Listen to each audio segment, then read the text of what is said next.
Hello అండి, welcome to my channel Anubala. Channel ఎవరైనా first time చూస్తుంటే ప్లీజ్ సబ్స్క్రైబ్ చేసుకోండి. ఈరోజు రెసిపీ గులాబ్ జామున్ అండి. చాలా సింపుల్ రెసిపీ, చాలా ఈజీగా ఉంటుందండి. చిన్న పిల్లలైనా సరే ఈజీగా చేసుకోవచ్చు, అంత సింపుల్గా ఉంటుంది. ఫుల్ వీడియో స్కిప్ చేయకుండా చూడండి. ముందుగా గులాబ్ జామున్ మిక్సీ ఒక బౌల్లోకి తీసుకోండి. కొద్దిగా వాటర్ వేసుకుంటూ ఇలా కలుపుకోవాలి. మరి ఎక్కువ వాటర్ వేసుకోవద్దండి, మనకి పిండి ఈ కన్సిస్టెన్సీలో ఉండాలి.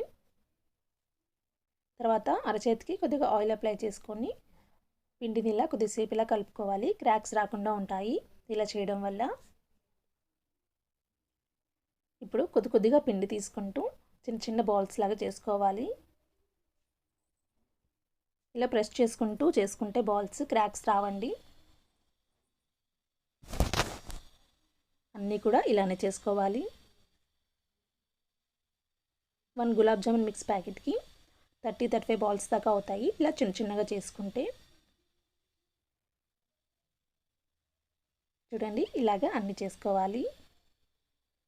ఇప్పుడు బాల్స్ అయితే మనకి రెడీ అయ్యాయి. ఇప్పుడు షుగర్ సిరప్ రెడీ చేసుకోవాలి. 1 గ్లాస్ షుగర్ తీసుకోవాలి. 1.5 గ్లాస్ వాటర్ తీసుకుంటున్నానండి. స్వీట్ కరెక్ట్గా సరిపోతుంది. స్వీట్ ఎక్కువ తినేవాళ్ళు సేమ్ క్వాంటిటీలో తీసుకోవచ్చు. ఇప్పుడు షుగర్ అంతా కరిగించే వరకు కూడా ఉంచాలి.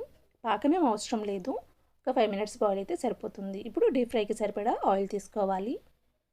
ఇప్పుడు ఈ బాల్స్ దీంట్లో వేసేసుకొని గోల్డెన్ బ్రౌన్ కలర్ వచ్చేంత వరకు కూడా మీడియం ఫ్లేమ్లో ఫ్రై చేసుకోవాలండి. హై ఫ్లేమ్ పెట్టకూడదు, మాడిపోతాయి, లోపల పిండి ఉడకదు.